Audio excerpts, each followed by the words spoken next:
Hi, class. Okay, so we ended chapter 3 where Spike joined them and nothing was the same in the yard. So we're on chapter 4. It was starting to seem to me that just when I had life all figured out, it changed. When we were running with Mother, I learned to fear humans. I learned to scavenge for food.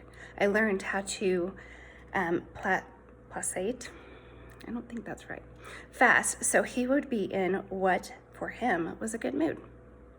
And then the men came and took us to the yard, and everything was different.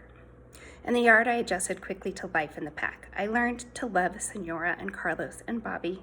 And just when my play with Coco was starting to assume a different, more complex character, we were taken to visit the nice lady in the cool room, and the urgency I'd been feeling went completely away. I still spent most of my day chewing on and being chewed on by Coco, but without the odd compulsions that occasionally seized me. In between the two worlds, the one outside in the yard, stood the gate Mother had opened. I thought about the night of her escape so many times I could practically feel the metal knob in my mouth. Mother had shown me a way to freedom, if I wanted it. But I was a different dog than Mother. I loved the yard. I wanted to belong to Senora. My name was Toby. Mother, however, was so antisocial that no one seemed to notice she was gone. Senora had even given Mother a name. Fast and Sister sniffed every so often at the depression behind the railroad ties where Mother had lain, but never showed any outward concern about her disappearance beyond that. Life went on just as before. And then, with everyone's status in the pack settled, with me feeding at the adult trough, with Carlos sneaking us bones, and Senora handing out treats and kisses, in came a new dog, and his name was Spike. We heard the doors of Bobby's truck slam, so we were all barking, though it was so hot that day that some of us who were lying in the shade didn't even get off our bellies.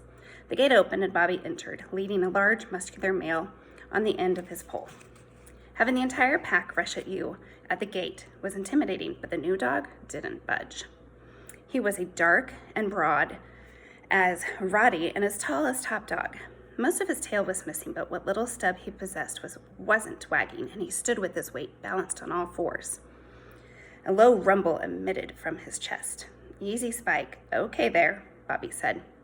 The way Bobby said Spike, I knew that was his name. I decided to let everyone else have a turn at inspecting him before I did anything. Top Dog had, as usual, hung back, but now he emerged from the cool shadows near the waterspout and trotted forward to meet the new arrival. Bobby slipped the loop off Spike's neck. "Easy now," Bobby said. Bobby's tension rippled through the pack, and I could feel the fur on my back rising up, though I wasn't sure why. Top Dog and Spike were stiffly examining each other, neither one backing down, the pack in a tight circle. Spike's face was covered with scars. Teardrop-shaped pits and lumps colored a pale gray against his dark fur. Something about the way Spike seemed to take us all in, every single one of us arrayed against him, made me afraid, though the result was as it should be. Spike allowed Top Dog to put his head over his back, though he didn't bow or lower his stomach to the ground. Instead, Spike went over to the fence, carefully sniffed at it, and then lifted his leg. The males immediately lined up after Top Dog to do the same thing on the same spot.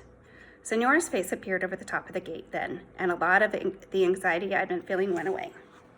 Several of us broke from the circle and ran over to her, putting our legs on the fence so she could reach our heads. "See, he'll be okay," Senora said. A dog like him's been bred to fight, Senora. He is not like the rest of them. No, ma'am." "You be a good dog, Spike," Senora called over to him. I looked jealously in the new dog's direction, but his reaction to having his name spoken was to glance over as if it were nothing at all. "Toby," I wanted her to say. "Good dog, Toby." Instead, she said, "There are no bad dogs, Bobby, just bad people. They just need love. Sometimes they're broke inside, Senora, and nothing will help them."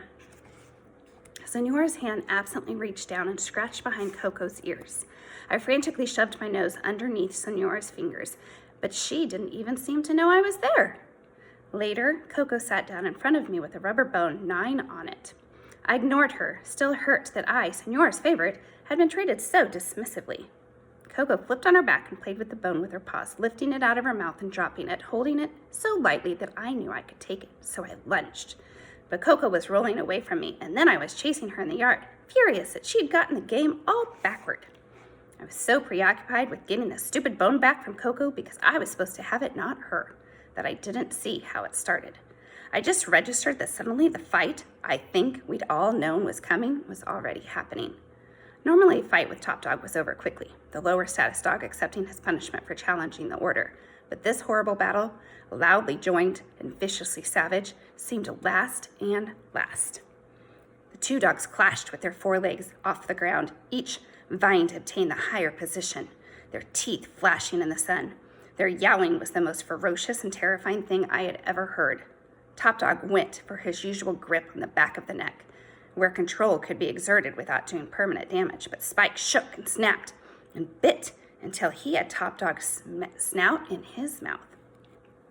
Though it had cost Spike a bloody tear under his eye, he now had the advantage over Top Dog, forcing our leader's head lower and lower to the ground.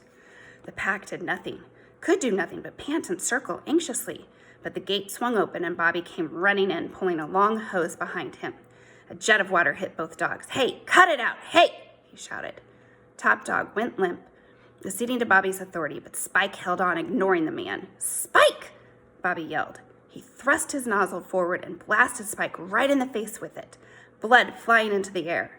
Finally, Spike broke away, shaking his head to get it out of the spray, and the look he turned on Bobby was murderous. Bobby backed away, holding the hose out in front of him. "What happened? Was it the new one?" Carlos called, coming into the yard. "Sí, este perro será el problema," Bobby replied. Senor joined the men in the yard, and after much conference, they called Top Dog over and tended to his wounds with a sharp-smelling chemical that I instantly associated with the nice lady from the cool room.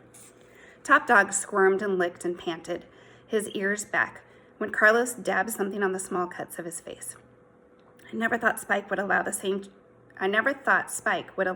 treatment, but he stood without protest when they worked on the cut under his ear. He seemed accustomed to it, somehow accepting the chemical smell as something that had happened after a fight. The next several days were agony. None of us knew where we stood anymore, especially the males.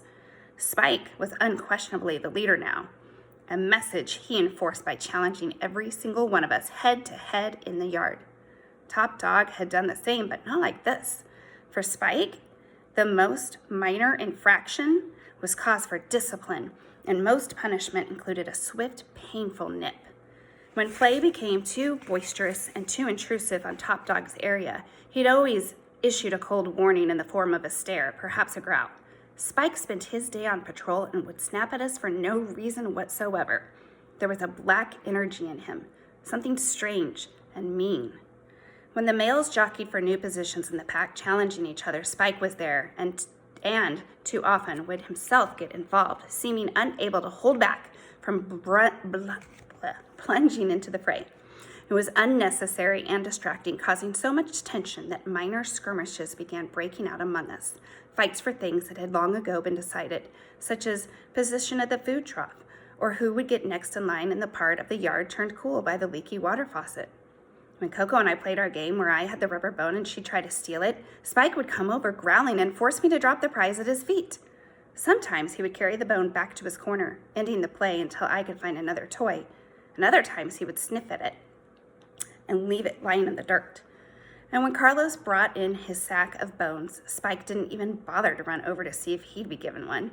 He'd wait until there were no men in the yard, and then he'd simply take what he wanted.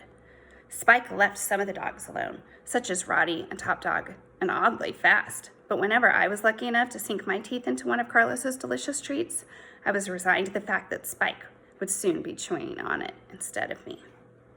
It was the new order. We might be having trouble figuring out the rules, but we knew who made them, and we all accepted them, which was why I was so surprised when Fast took Spike on.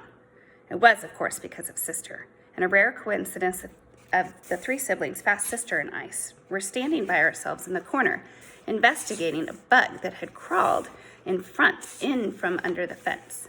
Being in such free and simple association with my old family was so relaxing, especially after the stress-filled past few days, that I pretended that I had never seen anything more fascinating than a tiny black insect raising microscopic pincers as if daring the three of us to fight.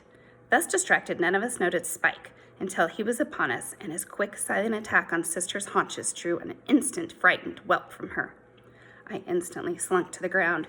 We'd been doing nothing wrong, but Fast couldn't take any more, and he lashed back at Spike, teeth flashing.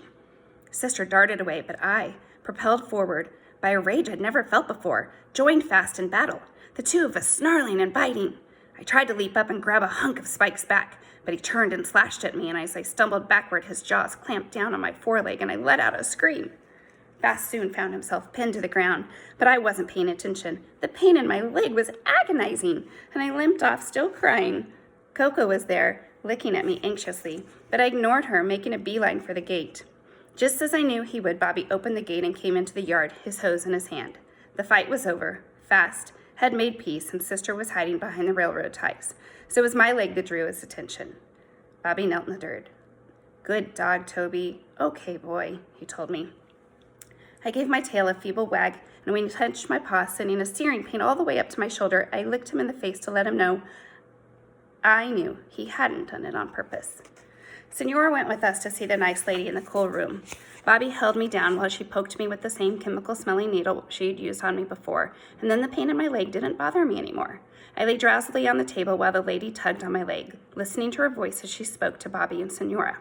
I could feel her concern, her caution, but couldn't make myself care as long as Senora stroked my fur and Bobby leaned in to hold me still. Even as Senora drew in her breath when the nice lady in the cool room said, "Permanent damage," I didn't so much as raise my head. I just wanted to lie on the table forever, or at least till dinner. When I got back to the yard, I was wearing the stupid cone collar again, and I sported a hard lump of something encasing my wounded foot. I wanted to tear into the lump with my teeth, but not only did the collar look ridiculous, it also prevented me from getting at my foot. I could only walk on 3 legs, which Spike seemed to find amusing, because he came over to me and knocked me down onto my chest. "Fine, Spike, go ahead. You're the ugliest dog I've ever seen." My leg hurt all the time, and I needed to sleep, and usually Coco came over and rested her head on me, as I did so. Twice a day, Bobby came in and gave me a treat, and I pretended not to notice that there was something bitter inside the roll of meat, though sometimes, instead of swallowing it, I would wait a bit and then spit it out, a small white thing in the size of a pea. I was still wearing the stupid collar the day all the men came. We heard several doors slamming in the driveway, so we took up our usual chorus of barking, though many of us went quiet when we heard Senora shriek, "No, no, you can't take my dogs!" The grief in her voice was unmistakable, and Coco and I nuzzled each other in alarm. What was going on? The gate swung open, and several men cautiously entered the yard, carrying the familiar poles with them. Several held metal canisters out in front of them and were braced as if expecting an attack. Well, whatever this game was, most of us were willing to play. Coco was one of the first to approach, and she was snagged and pulled without resistance out through the gate. Most of the rest of the pack followed, lining up willingly. The several hung back, Sister, Fast, Spike, Top Dog, and myself, because I just didn't feel like limping over to them. If they wanted to play, let them play with Spike. Sister broke into a run around the perimeter of the yard as if expecting a hole to open. Fast went with her at first and then stopped in despair, watching her panicked, pointless flight. 2 men closed in on her and captured her with a rope. Fast let them take him right away so that he'd go with Sister, and Top Dog stepped forward with dignity when they called to him. Spike, though, fought the loop, growling savagely and snapping at them. The men yelled, and one of them directed a thin stream of liquid from his canister at Spike's face. The scent instantly burning my nose from all the way across the yard. Spike stopped fighting and fell to the ground, his paws over his snout. They dragged him out and then came to me. "Nice doggy. Oh, you hurt your leg, boy?" one of the men asked. I gave my tail a feeble wag and ducked my head a little to make it easier for him to slip the loop over my head, which took a bit of doing because of the stupid collar. Once outside the fence, I was upset to see Senora crying, struggling against Carlos and Bobby. Her sadness came off her and washed into me, and I pulled against the noose, wanting to go comfort her. One of the men tried to hand Senora a paper, but she threw it on the ground. "Why do you do this? We're not hurting anyone," Bobby shouted. His anger was clear and frightening. "Too many animals, poor conditions," the man with the paper said. He too radiated anger, and everyone was very tense and stiff. I noticed that his clothes were dark and that he had metal flashing on his chest. "I love my dogs," Senora wailed. "Please, don't take them from me." Senora was not angry. She was sad and afraid. "Inhumane," the man replied. I was mystified. Seeing an entire pack outside the yard, led one by one to cages on the trucks, was very disorienting. Most of us had our ears back and our tails submissively low. I was next to Roddy, whose deep, heavy woofing filled the air. My comprehension did not improve when we arrived at our destination, which smelled a little like the place with the nice lady in the coal room, but was hot and filled with loud, anxious dogs. I followed willingly and was somewhat disappointed to find myself shoved into the cage with Fast and Top Dog. I would have preferred Coco or even Sister, though my fellow males were as cowed as I was and regarded me without hostility. The barking was deafening, yet above it all I heard the unmistakable snarl of Spike in full attack, followed by a sharp squeal of pain from some unfortunate canine. Men yelled, and then a few minutes later Spike was led past us at the end of a pole, disappearing down a hallway. A man stopped in front of our cage. "What happened here?" he asked. The other man, the one who had just led Spike away, stopped and regarded me without interest. "Don't know." From the first man, I sensed a caring tinge with sadness, but from the second man, there was nothing but disinterest. The first man opened the door and gently probed my leg, pushing Fast's face away. "This is ruined," he said. I tried to communicate to him that I was a much better dog without the stupid collar on. "Unadoptable," the first man said. "We got too many dogs," the second man said. The first man reached inside the cone and soothed my ears back. Though I felt disloyal to Senora, I licked his hand. He mostly just smelled of other dogs. "Okay," the first man said. The second man reached in and helped me jump to the ground. He slipped the loop of rope around me and led me to a tiny, hot room. Spike was there in a cage while two other dogs I'd never met paced loose outside Spike's cage, giving it a wide berth. "Here, wait," the first man was at the door. He reached down and unsnapped the collar, and the air that rushed at my face was like a kiss. "They hate those things." "Whatever," the second man said. They shut the door behind them. One of the new dogs was an old female who sniffed my nose without much interest. Spike was barking, making the other dog, a younger male, nervous. With a groan, I slid down to lie on the floor. A loud hiss filled my ears, and the young male began to whine. Suddenly, Spike toppled to the floor with a crash, his tongue sliding out of his mouth. I regarded him curiously, wondering what he was up to. The old female slumped nearby, her head coming to rest against Spike's cage in a manner I was astounded he would allow. The young male whined, and I regarded him blankly, then shut my eyes. I felt overwhelmed with a fatigue as heavy and oppressive as when I was a small puppy and my brothers and sisters would lie on top of me, crushing me. That's what I was thinking about as I began to sink into a dark, silent sleep, being a puppy. Then I thought of running wild with Mother, and of Senora's caresses, and of Coco in the yard. Unbidden, the sadness I felt from Senora washed through me, and I wanted to squirm up to her and lick her palms and make her happy again. Of all the things I'd ever done, making Senora laugh seemed the most important. It was, I reflected, the only thing that gave my life any purpose.